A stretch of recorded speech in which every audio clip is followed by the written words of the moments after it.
Acara Risalah Akhir tahun 2024 telah diselenggarakan pada Ahad 22 Desember 2024 di panggung utama Kota Medan, Sumatera Utara.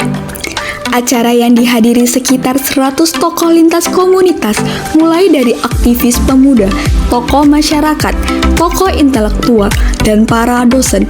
Acara ini mengangkat tema kepemimpinan sekuler menyengsarakan kepemimpinan Islam, harapan masa depan. Acara ini bertujuan membangkitkan antusiasme ratusan tokoh muslimah dari berbagai bidang di wilayah Sumatera Utara dan juga mengungkap profil pemimpin dalam Islam yang akan membawa kemaslahatan pada umat. Saat ini, profil kepemimpinan populis otoriter bisa dikatakan sedang tren di dunia internasional.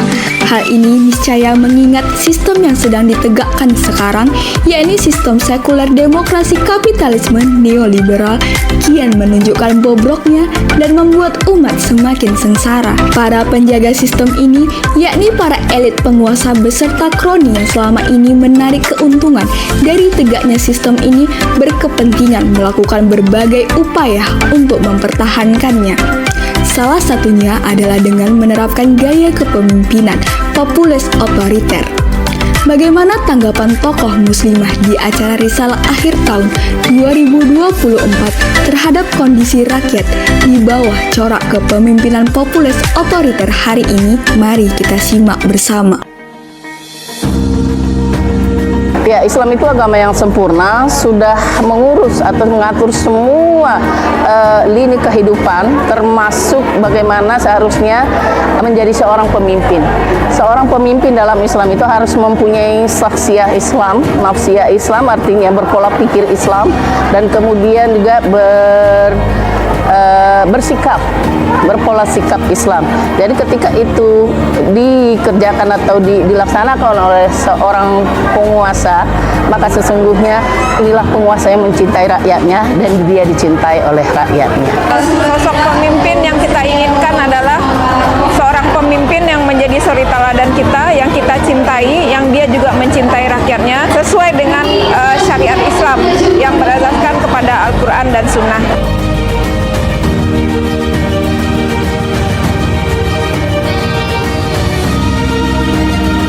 Tentu tidak ya, jadi apa-apa yang disampaikan tadi bahwasannya apakah dia itu intelektual ataupun dia agamis ataupun dia soleh, itu hanya menunjukkan kapasitas personalitasnya, kapasitas individunya. Yang individu-individu ini dia belum tentu bisa menjadi pemimpin untuk ruang lingkup yang lebih luas lagi gitu. Jadi yang dibutuhkan itu sebenarnya bukan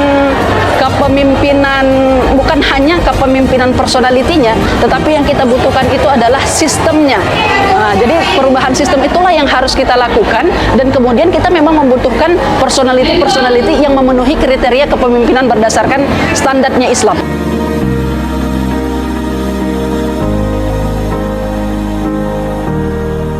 Karena memang dari awal, dari pemilihan pemimpin itu sebenarnya bukan dipilih oleh rakyat dalam kenyataannya, tapi kemudian itu adalah keinginan dan permintaan dari oligarki. Maka apapun yang dihasilkan atau dikerjakan oleh penguasa itu seluruhnya bukan untuk kepentingan rakyat, tapi adalah kepentingan oligarki di belakangnya, di mana ketika pejabat ini atau penguasa ini diangkat, yang memberikan kontribusi besar di belakangnya adalah para oligarki. Jadi apapun keputusannya itu seluruhnya adalah untuk kepentingan oligarki. Sepakat bahwa hari ini pemerintah kita tidak berpihak kepada kepentingan rakyat, pemerintah kita lebih berpihak kepada kepentingan para oligarki, dan itu sangat menyengsarakan sebenarnya ya, sangat menyengsarakan, terutama yang saya rasakan sebagai seorang ibu di dalam menjalani kehidupan sehari-hari. Sangat kita rasakan hari ini bahwa kekayaan negeri kita yang katanya gemah ripah loh jinawi itu tidak benar-benar diperuntukkan untuk kemaslahatan rakyat. Dan hari ini rakyat kita benar-benar dikuras habis-habisan melalui pajak dan akses-akses yang tidak mengedukasi masyarakat seperti akses judi online dan seterusnya. Itu menciptakan kerusakan-kerusakan yang dilakukan oleh pemerintahan yang tidak berpihak kepada rakyat tadi.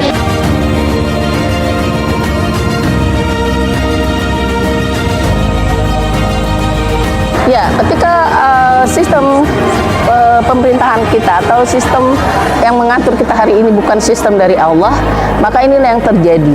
Ya, di mana-mana ya akan terjadi kerusakan karena memang Allah sudah mengatakan bahwa ketika manusia itu tidak menjalankan apa yang diperintahkan oleh Allah, maka sesungguhnya kehancuran atau kehinaanlah yang akan diterima oleh manusia.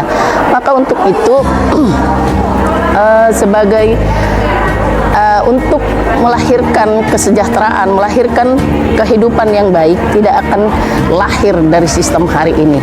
Maka kita harus mengubah sistem yang ada hari ini dengan sistem yang sudah diwariskan oleh Rasulullah SAW, khilafatan ala minhajin nubuwah. Karena kita akan mendapatkan pemimpin yang bertakwa tentunya di dalam negara Islam.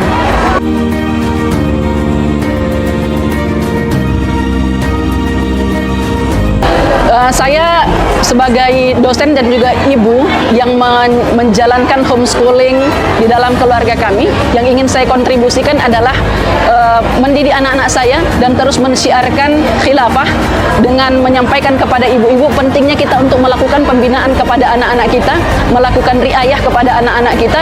Jangan sampai kita bergiat di luar tapi kita melupakan peran keibuan kita.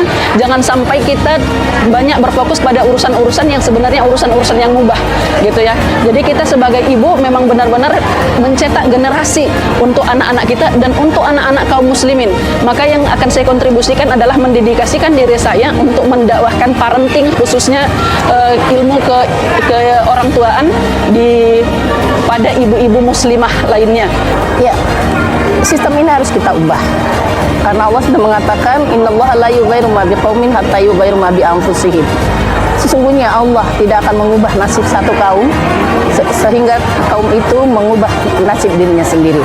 Maka untuk itu saya sebagai seorang pengemban dakwah, yang bisa saya lakukan adalah bagaimana merubah pemikiran umat dari pemikiran atau sistem jahiliyah menuju sistem yang mulia, sistem Islam, yaitu sistem syariah khilafah yang sudah dijanjikan oleh Allah dan Rasul.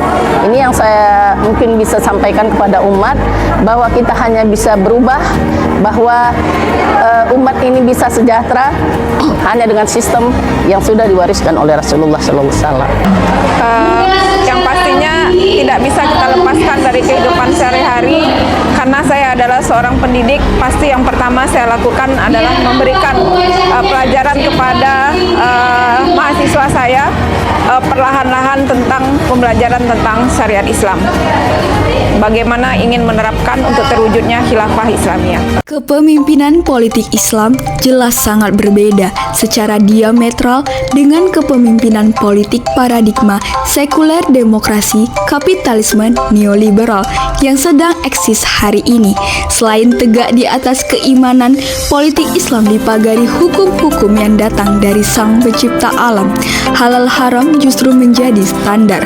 Bahkan tidak ada satupun aturan atau kebijakan yang boleh keluar dari aturan Islam. Tidak dimungkiri, kedudukan seorang pemimpin atau khalifah bukan jalan untuk mencari uang dan meraih kepentingan, tetapi bertanggung jawab memastikan seluruh rakyatnya mendapat kebaikan di dunia maupun akhirat.